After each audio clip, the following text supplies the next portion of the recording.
Romanticism in literature. Romanticism was a literary, artistic, and intellectual movement that began in Europe in the late 18th century and peaked during the early to mid-19th century. It was a reaction against the rationalism of the Enlightenment and the rigid forms of neoclassicism, emphasizing instead emotion, imagination, and individual experience. Key features of Romanticism in literature.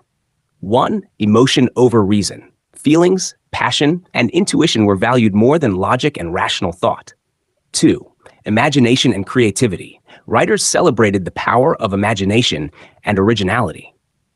3. Love of nature. Nature was viewed as a source of beauty, inspiration, and spiritual truth, not just a backdrop. 4. Individualism. Focus on personal freedom, subjective experiences, and the uniqueness of the individual. 5. The supernatural and exotic. Interest in mysteries, the Gothic, folklore, legends, and distant lands. 6. Glorification of the past, especially medieval times, folklore, and traditions. 7. Rebellion against rules. Writers broke traditional literary forms and experimented with style. 8. Concern for the common man. Sympathy for rural life, ordinary people, and revolutionary ideals of liberty and equality. Major Romantic writers: England, William Wordsworth, Samuel Taylor Coleridge, Lord Byron, Percy Bysshe Shelley, John Keats. Germany, Johann Wolfgang von Goethe, Friedrich Schiller, Novalis.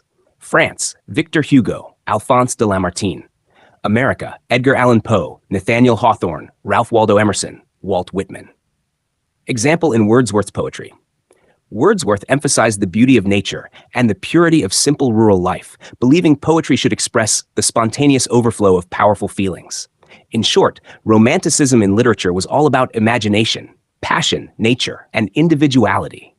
A shift from reason to feeling, from society to the self, and from rigid forms to free expression.